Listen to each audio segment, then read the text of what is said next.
hereby open the session. You can sit down.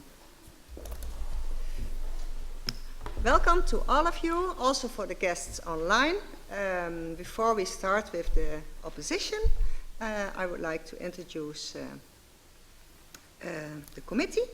Professor Lars Koenen from University of Applied Science Bergen, Professor Johan Schots from UGlobe and the Faculty of Humanities, Utrecht University, Professor Carolina Castaldi from Human Geography and Spatial Planning, also from Utrecht University, and our two dear professors online, Dr. Kai Otsuki, also from Utrecht University, and Professor Nikki Francescaki, also from Human Geography and Spatial Planning. And don't forget the two supervisors, Professor Bernard Truffer and Dr.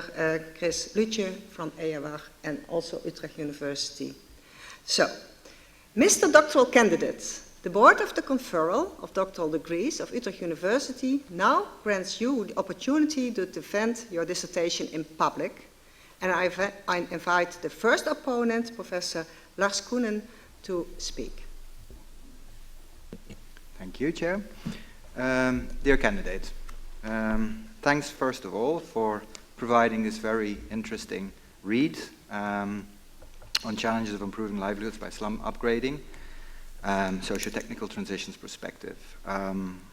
My background is economic geography, very interested in geography of sustainability transitions, and therefore I thoroughly enjoyed reading your work. For example, because it very much draws in additional theoretical perspectives beyond sort of the usual suspects in transition research. For example, the perspective on livelihoods, which has helped to address some of the shortcomings of, say, pioneering transitions research. But what I particularly enjoyed was the methodological renewal that you offered. Again, initial research was very much based on single case studies, and you could even argue that that perspective has led to the methodological nationalism that a lot of the initial transitions research suffered from. Your study is a very welcome exception to that, and notably Chapter 4 demonstrates the value of methodological renewal, where you introduce QCA, qualitative case comparison, analysis as a novel methodological approach. And you specifically do that to unpack the differentiated way by which stakeholder configurations condition participation in slum upgrading and how it conditions the outcomes. And conceptually, it's also engaging with some of the recent theoretical frameworks in transitions research by drawing heavily on the institutional logics approach. And in the way that you do that, you particularly focus on the role of providers. And you distinguish between state, professional, market, and hierarchical logics to say something more specifically, more granular about how the stakeholder configuration conditions participation. Often participation is dealt with in very qualitative terms and often kind of gets quite fuzzy. But I think, by introducing that methodological approach of QCA, you really are able to say something across a wide range of observations, which I think is very helpful.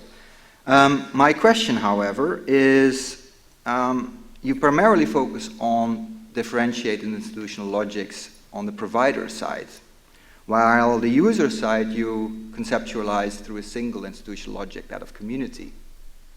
So why did you choose to do that, and what would be the implications if you would introduce alternative, multiple institutional logics also to make sense of the user responses? Thank you. Honorable opponent, indeed, this is a decision that we had to really argue within and come up with in terms of differentiating the different providers depending on the logics that really guide how they do projects and how they involve residents. The scope of the study and this particular chapter was at the settlement level, and therefore when I looked at when you are doing a slum upgrading project, when I looked at who is involved, the idea is usually to have a group of residents selected as a committee who involve all the varied logics, and this group has to then interact with, let's say, a consultant who is in a different logic when they come to do their work, or a contractor who has a bucket logic when they come to do their work, but the providers on one end interact with the residents at individual basis, but the residents interact with the providers more often than not through these committees. And therefore, it was justified to have the community as having the community logic as a justification. Of course, I agree that one of the implications that would come with this is that you also have issues that come about where you have committees that are not very functional at some point, and this is why I provide a recommendation that the committees have to be very functional, inclusive, and representative during the participation process, a fact that is often sometimes overlooked because participation has been taken as a way of including people at the planning stages, but not necessarily during the implementation process and during the post-implementation process. So this is the caveat that I put, that participation, that the community representatives that are selected, because often it is done in a democratic kind of an election, and each stakeholder group within the settlement or the community is represented, then this has to be done very strongly to ensure that you represent everybody within the community, whether landlords, whether they are the ones renting, whether they are people doing small businesses. They all have different logics, yes, in the community, but they should be represented in this committee that interacts with the main providers that come from outside. So this was really the justification of using the community logic as a community logic only for the residents. Right. Thank you. So you could say that the findings are then contingent on the quality of that democratic election process for the committees, right? So then I have also a follow-up question related to the findings that come out of your QCA, because you find then that the mix of market, professional, and community logics is a sufficient condition for successful participation and slum upgrading. So if I would read that very quickly, I would read a perfect argument for a neoliberal perspective or neoliberal governance of slum upgrading. The state should not interfere, laissez-faire, leave it to the market, leave it to civil society, no state involvement. Is that a correct conclusion of the findings, or should this be nuanced? Thanks. That's one way of looking at it, but from now a practitioner point of view, if you are doing slum upgrading, this finding, what it really tells you is that if you have an upgrading, definitely all the other logics will be in place during the project. And therefore, what this finding tells you is that you should at least make sure that these three configurations of community, market, and often the professional logic, you should ensure that at least they are collaborative if you are monitoring participation activities within a project. So it is not to recommend that upgrading should take that direction, but to give practitioners a direction of what to, at the minimum, monitor during participation. Because again, monitoring can move in very many directions. If you have to monitor every actor within a project, then you might not have all these resources. But if you can know the least configuration of collaborative participation that you should ensure is maintained, then you are in a better state as opposed to someone who goes into it blindly. So this is really the main conclusion towards the practice end that this gives you as a paper. Thank you. The discussion will now be continued by Professor Schot. Dear candidate, I also would like to join in with the praise of your thesis. I think you have a clear research question, and an important one, about upgrading slums, which is a major issue, of course, in the world, and 4 succinct contributions, with clear concepts, and so well done.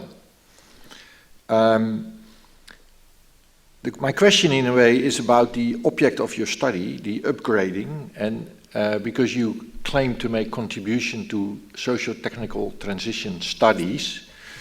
So what is the transition you are studying? So how would you define the notion of transition, and how does that relate to your object, upgrading of slums? Hokerete, opponent, thank you for the nice remarks, and this is an interesting question that we have also quite discussed. Often traditionally, transitions are looked at as long-term changes of technologies or infrastructures over time to bring in new configurations in systems. When we look at slum upgrading, and specifically urbanization, especially in global south countries, the changes happen very fast, and they often take the forms of programs. So programs are used to probably deliver a specific targeted change over a very long term. And in terms of slum upgrading, it's usually inclusion of new infrastructures with the hope that they will change the configurations of production, reproduction, and the rule sets of using the infrastructures towards more sustainable futures of these specific places. So projects, when I look at a slum upgrading project, as I have looked in the first 3 papers, these are sort of the starting points for transitions towards a better future in 5, 10, 20 years, which programs tend to run in.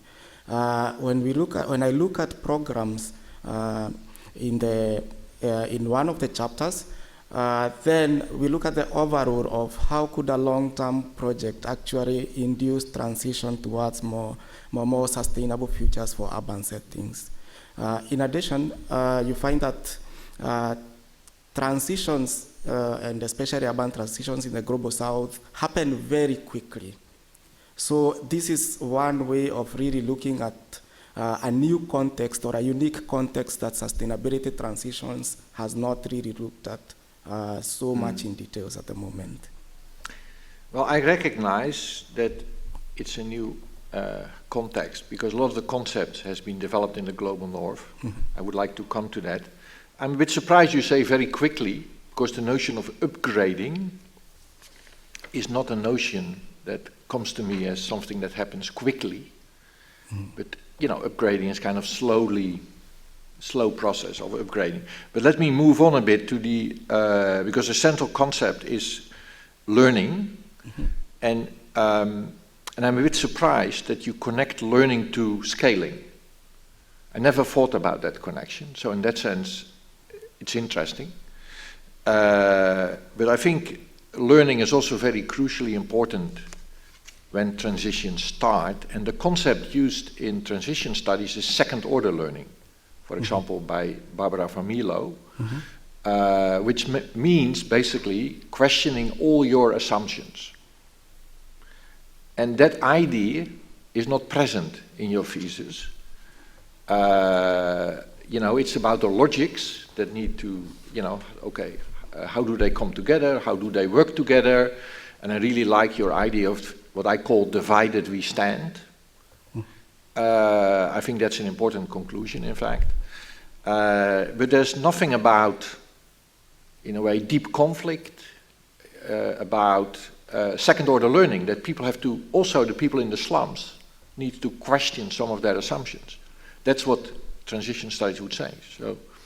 So why didn't you use that concept? Is it relevant to you? Or so how would you relate to that concept of second-order learning? I think in the learning paper, in the learning chapter, program learning chapter, where I really discussed that if you are running an upgrading program, then you have to include three types of processes. So one of them is the learning processes, then you have the recursive processes, and you have the sequential processes. Of course, this learning goes in a loop where you have the first, second loop, where you really reflect if you're doing it from a practitioner point of view.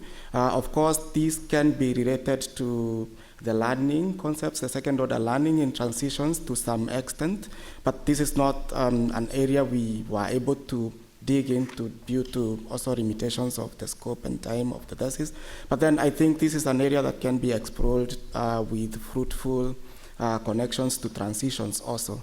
At this point, we attempted largely to connect to how to introduce multiple systems within a context, because this is also a concept that is upcoming in sustainability transitions literature on multi-systems kind of interactions. And this is the sort of direction we went to some extent to really link this and not the learning side of transitions. But I believe it's also a very fruitful venture to sort of look at this and also relate it to empirical cases where there are opportunities of actualizing it beyond the conceptual contribution. Okay, well, let me then come to the, because transition studies originated in the global north, and of course the global south context is very different. So one of my PhD students who worked on India, so it's again a different place, but argued that some of the assumptions in transition studies do not hold in the global south. And in fact, we should decolonize, transition studies. And for example, the concept of this kind of idea that there is a kind of radical departure necessary is that I was pushing a bit on, is not relevant for the global south. Would you agree with that, and how do you agree with the general debate about the fact that some of the concepts are coming from the West, so they in a way should not be used, or people in the global south should develop their own? How do you relate to that debate? If I could place it in planning and urbanization studies, also where these theses to some extent rise, then you realize that it is a duality between structural characteristics of a given concept and the specificity of a given place. And the fact that the structural aspects are different from, or are similar or different from the specificities, should not be grounds to discount a given theory which has been worked on over a period of time, and there are still a lot of fruitful aspects that can be useful. So in this sense, I would not say that it's a total dismissal or total decolonization that is required, but I would rather say that we focus on the structural similarities of the two different contexts, the global north and the global south, but not forget that there are differences in specificities, because even in the global south, they are not the same. The contexts are not the same. India is different from Kenya, which is different from Sudan, and Kenya and Uganda are different, and they are totally neighbors. So we have, I think from my perspective, we have the structural similarities which are very generalizable, whether it be it in urbanization or socio-technical transitions, but we also have differences within specificities that we also have to consider when we are doing theorizing or applying any kind of concepts or theories that we use. And therefore, I would not blanketly dismiss fully developed concepts over time, specifically because they come from the north or the south. I think then that becomes a different kind of question as opposed to just dismissing. Okay, yes. Thank you. Thanks. Now the discussion will be continued by Professor Carolina Castaldi of Utrecht University. Dear candidate, I also very much enjoyed reading your thesis, and I appreciated the originality of combining transition theories, planning theories, and urban policy contributions also in a global south context. So my first question kind of continues the discussion you just started with the Professor Schott on learning, on chapter 5. So in chapter 5, you're looking at a multi-project initiative which you present as a success story, a successful initiative. At the same time, your analysis reveals that there was no systematic learning taking place. So that strikes me as kind of a paradox. So can you be successful without systematic learning or second-order learning? So I would like to know more about what kind of learning should have been taking place according to your view. In particular, which actors were supposed to learn, so where the agency of learning were supposed to take place. Would you have expected that to happen at a central, national level, or also at the local level? So can you say a bit more about that? Opponent. Well, the chapter on learning, as you say, it presents a sort of a paradox. In slum upgrading, you rarely find projects that reach an end in the first place. So if you set out to provide a road in an informal settlement, and you're able to actually provide the road and it stays for, let's say, 1 or 2 years, you are already in the domain of some sort of success. And this is why it is very complex, and this is why we took it as part of this case. So when I looked at 16 informal settlements and I visited them, and I realized that almost half of them were relatively successful, I could not claim that the implementers did not really put on the initiative and do the work, because then this would be wrong. And what I was proposing was something very new to them. Learning, in the sense that I was proposing it, was something very new to them, and they were willing to actually learn from the activities that I was doing with them in the field during the interviews and all that. And therefore, there was no way I could claim that the program was a failed program.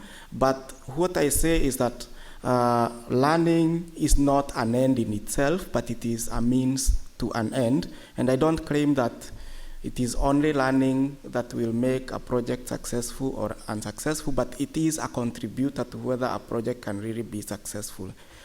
However, it doesn't mean that in the program team, the program leaders did not learn. They did learn throughout, it is just that it was unstructured.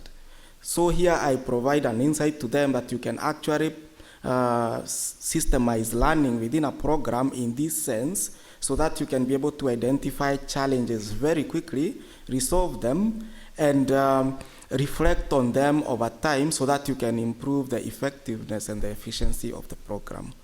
So this would be one. And the level of learning, who needs to learn, it's mostly the program leads. I would call them program leads, the people who do the work of running the program itself, as opposed to the project level. The project level still contributes to the learning, but it's the program leads that have certain authority to make decisions on some issues that come up in the field, and then it's quite easy for them to effect those decisions as opposed to at a lower level. Okay, so if I understand well, so it was more the project or the initiative level that those people could see opportunities for learning, while the people involved in each project, they were busy with local learning type of processes. But were there any processes through which projects in different cities could have learned from each other? Because I guess that what we see in transition studies, but also in other literatures, that there is also a geography of learning, so that you can also kind of compare yourself to similar projects or find yourself very different from other projects. Yes, I agree there are many opportunities for cross-project learning. And of course, different projects will be situated in different cities. And the reason why I focused on cross-project learning is because you could have one city with 2 informal settlements that are being upgraded, but the 2 informal settlements within the same city are very different. And therefore, maybe if the administration of the program is at the city level, then you still need cross-project learning and anchor the leads at the city level. But then in my case, it was a national program. So when you have a national program, then you have multiple informal settlements projects, upgrading projects in multiple cities. And therefore, you could have these layers of learning, but for the sake of reducing, because the program was centrally managed. So in this case, this is directly transferable to projects run at a national scale for programs run at a national scale for different informal settlements. But then if you are now to translate it, let's say, for programs run at the city level, then that would be the apex where you would make most of the decisions, and that's why you would want to anchor learning at that point, so that you can be able to make quick decisions when problems come on the ground. They are communicated up, decisions made, implemented, recorded, and referenced in future. So there are always opportunities for cross-project learning. Okay, thank you. Do I have time for a last question? Yeah, small question. Yeah. So I was reading your conclusions, and one of your suggestions was that possibly your framework, which you've developed based on the experience of Global South, could feed back into frameworks used or developed for the Global North. So I was curious, since the literature on Global North is already extensive, has been there for a while, which elements of your framework could indeed feed back? What would they bring in to a more general understanding of these processes? Mm-hmm. Well, I view it in one main way. For example, when I come here in Utrecht, you have a lot of bicycles that are very well connected to the trains or the buses or any other kind of transport, and this is basically the mobility regime. But then at some point, when you go to cities in the Global South, you have this in very different ways. And you have it also interacting with other different kind of regimes. For example, you'll find people, waste management, people dumping, let's say, on roads in some of those countries, or you will find sewers blocking and infiltrating into drinking water. So these are different kind of services or different kinds of service offerings. So the moment you move beyond one which is very well organized, it becomes very complicated, and Global North concepts have not been able to handle this very well. It has been a focus on, let's say, mobility or even energy, and then you focus on one technology, then you explain how it changes over time. But then the framework provides avenues at the moment to move towards more complexity. So it enriches the framework itself to make it portable to different regions of the world in this sense. And this fits back to the original concepts, because new kind of projects will come and will interfere with the normal way of doing things even here in Europe. For example, the big thing that I always say is that every city is a very quick candidate of having informal settlements. It doesn't matter whether it's here in Europe or in the US or everywhere. Often they are just called by different names. But then when you don't have the concepts or the structures to actually handle this as a planner in advance, you might never even notice when this is really happening. You will just find yourself, let's say, with conditions where these different service systems are already interacting with each other negatively. And you do not want that. Because in the Global South, we are moving towards sort of reducing this kind of negative interactions of different systems. So we are moving in a certain direction. But then in the Global North of 10, it's trying to make sure that it doesn't happen. So it's sort of two different directions. And therefore, insights from the Global South are very useful in resolving potential negative impacts that might happen in the near future in the Global North cities. Thank you. Yeah. Thanks a lot. Very interesting debate. The deliberation will be continued by Dr. Kei Otsuki, and she's online. The floor is yours. Thank you. I Hi, George. Thank you very much. Oh, dear candidate. It has to be very formal.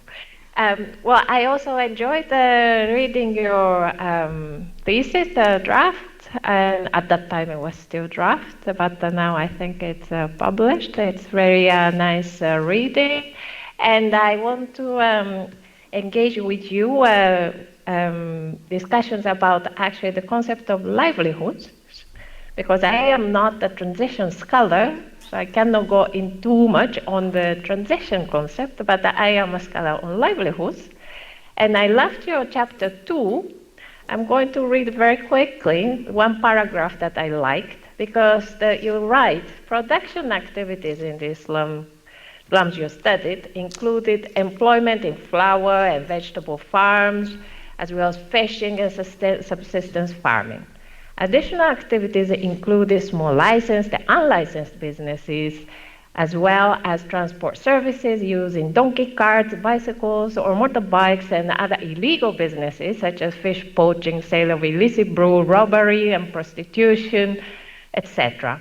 And these are kind of constituting the rhythms of the slum dwellers' daily life in your study area, which is a remarkable diversity of livelihoods that you are showing, which leads me to wonder. So my first question is, how do you actually analyze the infrastructure livelihoods nexus, as you call it, in this kind of mixture of legal, illegal, formal, informal livelihoods that are taking place at the same time? How do you actually analyze the differentiated effects that the same infrastructure can have on this kind of diversified types of livelihoods? I think your analysis was a little bit limited, because then you show this diversity and then you lump up everything again to, livelihoods. But I think maybe you can explain a little bit more about, let's say, roads or floodlights or water pipe. How does it affect different groups of people with different types of livelihoods? Or maybe one group of people have multiple livelihoods. How do you actually analyze this nexus more in detail? Honorable opponent, this was also an issue that came out very clearly during the review process of the now already published chapter. And of course, we do not dismiss the fact that livelihoods are differentiated in informal settlements. They're actually very diverse over time, as you mentioned, and as it's stated in that chapter. And the biggest contribution of this paper to livelihoods was to show that there are actually structural tensions. And in structural tensions, I mean issues like time when different things are done. For example, if you put a flood right or a security right in an informal settlement, different people will be impacted differently based on time. So if I give an example of time, you put a security right, then you extend the hours of doing business, so you have a positive impact on their life. When you put, let's say, a security right, if you look at a structural aspect such as space, if you put a security right, it does not disrupt the space use, the idea of how spaces are used, because it occupies a very small space, and therefore if people are still selling their produce on that area, they still sell it. So we do not discount the fact that livelihoods are differentiated. What we add to livelihoods is a perspective that there are different structural aspects that provide tensions when you bring in new infrastructure, whichever it is, and these are the structural aspects that we really highlight in this chapter, so that even livelihood scholars, when they are studying now livelihoods in the very differentiated ways, they can take note that when we set up an infrastructure, for example, it will impact these 4 key areas for the different people. But we did not really focus on what is legal or what is illegal. We consider them bracketly as different livelihoods of the people, because this was not really the focus in that sense. But it was to highlight these structural tensions that new infrastructure produce in a place. And these tensions may lead to improvement of livelihood, or even the sustenance or deterioration of the infrastructure itself. So they are, from our perspective, they are really important to take note of. Thank you. Thank you. No, it's a very interesting what you've just said. Then I want to follow up to ask whether you consider any trade-offs between different effects of livelihoods. Because then, for example, okay, to give an extreme example, maybe security light is very beneficial for businesses, maybe for robbers who need the darkness, maybe it's not a very good idea, the lights are everywhere. Now, if you don't differentiate legal or illegal, there are kind of trade-offs between same infrastructure affecting livelihoods of different groups of people. How would you address that? I mean, I just gave a very extreme example, but it can be anything, right, in the same direction. Short answer, please. So in the paper, we provide means of addressing that, especially for livelihood scholars who would be interested to really understand the differentiated livelihoods of a given place. So we provide a means to analyze that, but we don't really go deep into that. But as you say already, if you have these different people, you can see already you have time as a structural element influencing the outcomes of their livelihoods. Thanks. So the Thank you. discussion will now be continued by Professor Nikki Franceschaki, and she's also online from Greece. Can you hear us? Yes, thank you very much. Dear candidate, I also want to congratulate you for a very interesting and definitely useful piece of research that you present in your PhD. I find it very inspiring also for my own work.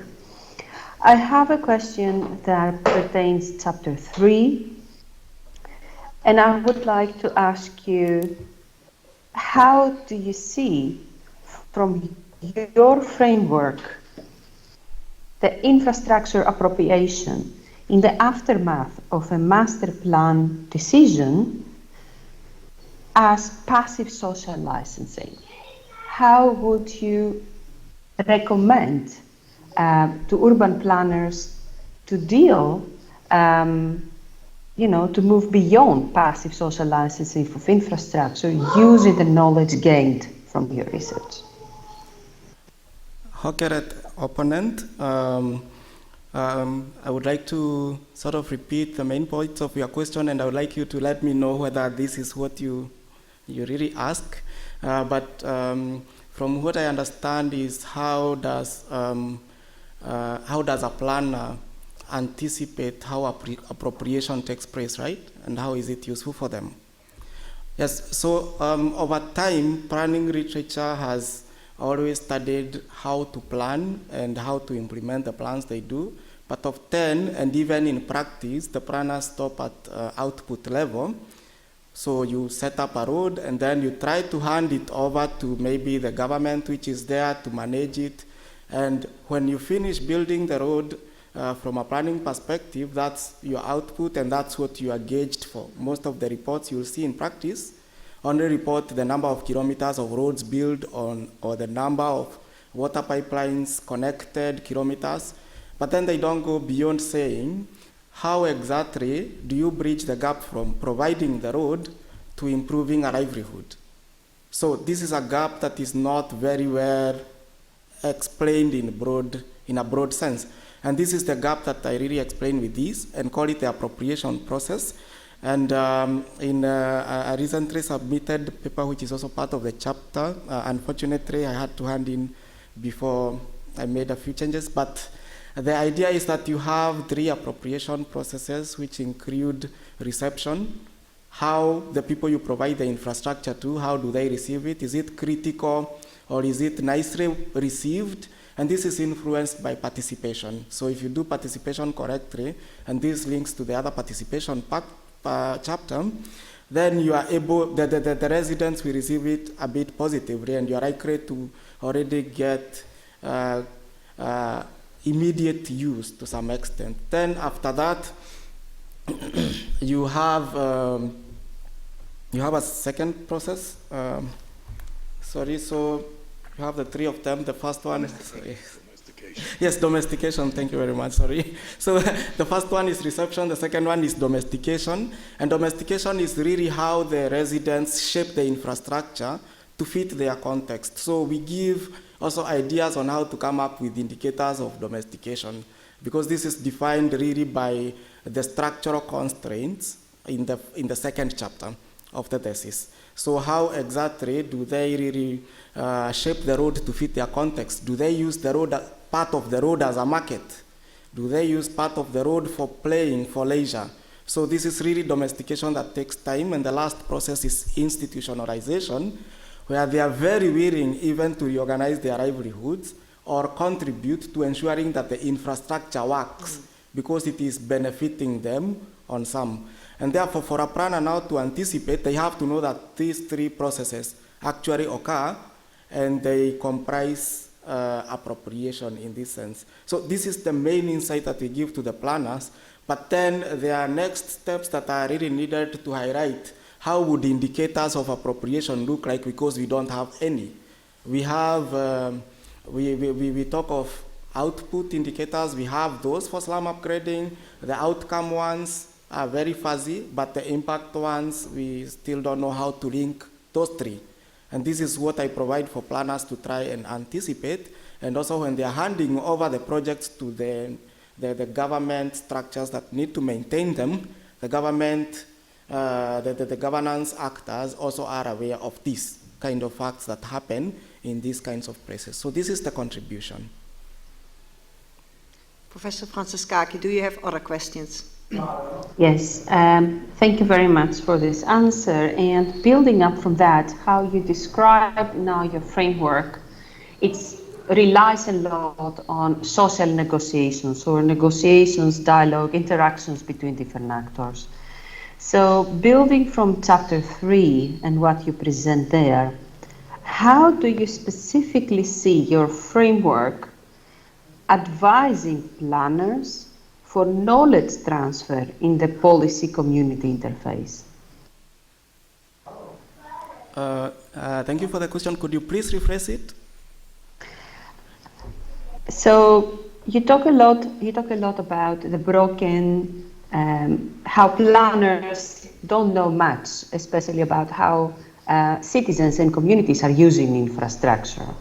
In chapter 3 specifically, you talk a lot and problematize about this. So how would you advise planners to act, especially about knowledge gain, knowledge transfer, learning in this policy community interface? I think the first advice, or the first low-hanging fruit that I would recommend for planners is that they seek to understand the context that they are working in beyond the quantitative aspects of the baseline surveys that we see every day in this kind of projects. Because they only give you what, for example, what is lacking. Is it a pipeline or service provision lacking? But those baselines need to be moved a bit further into qualitative kind of information, saying that people, we might think that 80% of the people don't have water, but the 20% of the people that have water actually access it at this time, in this place, in this way, at this cost. This gives you much more information as opposed to just pointing out that 80% of the people don't have water or don't have a given service. So in this sense, when we move now towards that, then when knowledge is known, it can be moved further into the levels of different planners.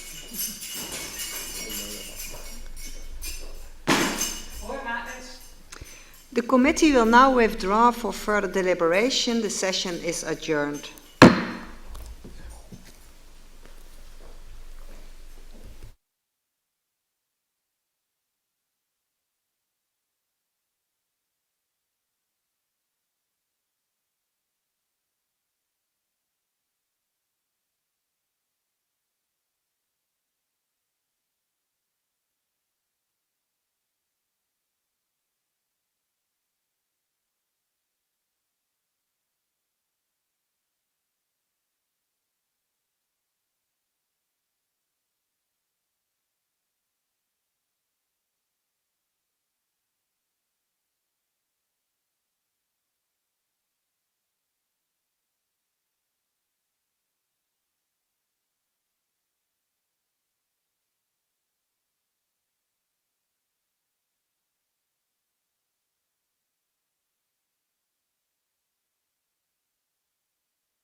I hereby reopen the session. Mr. Doctoral Candidate, this committee, installed by the Board of the Conferral of Doctoral Degrees, has considered your dissertation and has heard your defense. The committee has decided to confer on you the title of doctor. And I now kindly ask the supervisor, Professor Bernard Truffer, to invest you with the honors in the traditional fashion. By virtue of the authority conferred on us by law and according to the decision of the Board for the conferral of doctoral degrees present at this session, I hereby confer upon you, George Kiambuthi, Wainaina, the doctoral degree to which are attached all rights and obligations towards science and society as laid down by law and custom. Do you promise always to perform your duties according to the principles of academic integrity, honestly and scrupulously, critically and transparently, and independently and impartially? Yes, I promise. Then I present you with the diploma signed by the rector, supervisor, and co-supervisor, and bearing the Great Seal of Utrecht University.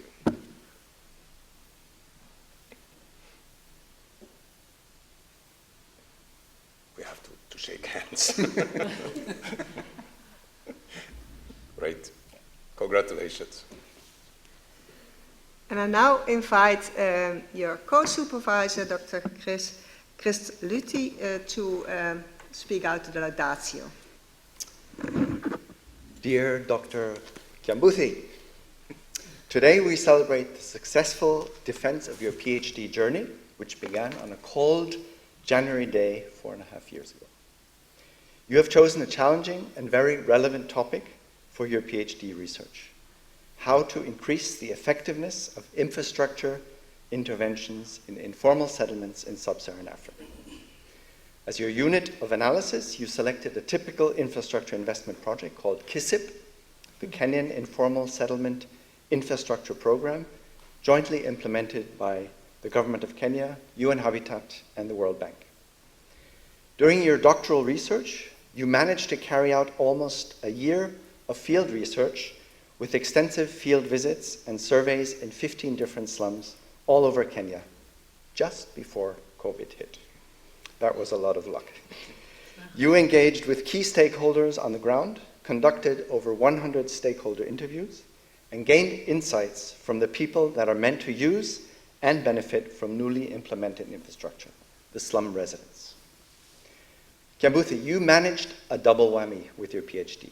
On the one hand, you have expanded conceptual knowledge on sustainability transitions in precarious settings and how infrastructure investments impact and transform the livelihoods of slum residents. On the other hand, you have attached great importance on bridging the knowledge-practice gap. You have advanced this by actively reaching out to practitioners and project implementers through research briefs, newsletter articles, LinkedIn posts, as well as webinars for decision makers, including governments and funders. Very few PhD scholars manage to do this as convincingly as you have. Let me highlight 3 main findings from your research that are of relevance for future of slum upgrading interventions in sub-Saharan Africa. Firstly, pay attention to existing livelihood activities and how residents proactively appropriate new infrastructure to shape them. To give just 2 examples, roads and road reserves are essential spaces for multiple socioeconomic uses and for informal economic activities in slums. This must be taken into account when building new road infrastructure. Secondly, improving water supply at affordable cost is very likely to improve livelihoods, since it allows safe time to be used for other more beneficial livelihood needs. Secondly, your fine-grained analysis of how slum residents appropriate infrastructure in 3 distinct phases: reception, domestication, and institutionalization. Only if new infrastructure provides a net benefit to residents will it then be appropriated and will residents develop ownership for it. And thirdly, Your work provides novel insights into how multi-stakeholder participation needs to be organized to benefit residents and to enable more efficient infrastructure interventions by the state and funding agencies.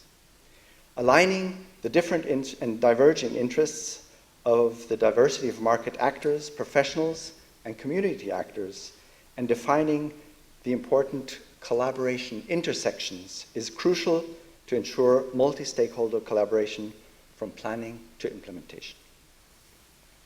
These findings are of value not only for the urban development sector, but also for us at EAVAG. You've started with us recently as a knowledge broker for our SANDIC department, and you are now exploring how research and knowledge can be translated for a wider audience beyond academia, attempting to bridge the famous knowledge-practice gap. We are very proud to have you on board and hope to show how things are done and can achieve sustainable outcomes. During your PhD journey, you also managed to broaden your skill set. You've mastered cost-benefit analysis for development interventions. You've become an expert in shit flow diagrams. And last but not least, developed a citywide inclusive sanitation plan for your home country. Kiambuthi, congratulations on your remarkable journey thus far, and may your future endeavors be even brighter. Beyond your professional qualities, you were appreciated as a colleague and a friend at EAVAG. You were always willing to lend a helping hand, offering guidance and support to friends and colleagues. Your affable nature and communication skills have also helped build bridges between our two departments, ESS and SANDIC. And for Bernard and myself, it has been a great privilege and pleasure to work with you, and I look forward to further years of fruitful collaboration in making knowledge accessible for all. Thank you very much. Very learned, sir. On behalf of the board of the conferral of doctoral degrees, I congratulate you, your parents, your wife, your family, your friends from Switzerland, the people online, with the honors which have been bestowed on you. And before concluding, I would like to give the floor to Dr. Kai Otsuki and later to Professor Nikki Franciszkaki, also to give your congratulations. Dr. Kai. Yeah, dear Dr. George, wow, warm congratulations. I'm very sorry that I could not be there in person, but I remember that we met when you presented actually a proposal of your PhD research at Utrecht University, and since then, well, I was pretty impressed that you finished pretty on time and with such a nice piece of work, and so I'm expecting you to come back sometimes to give some seminars for development studies students here again in Utrecht, and inspire other PhDs from Africa. Also here we have a lot. So I think it will be a very nice future for us. So congratulations and keep in touch. Thanks. Professor Franciszkaki? Yes. Dr. George Wainaina, thank you very much for a great defense. Congratulations from my side. And I hope we find opportunities to collaborate in the future, especially since I find what you developed very useful and very inspiring also for planning and advancing cities in the global south with nature-based solutions. Congratulations. Thanks. I hereby conclude this session.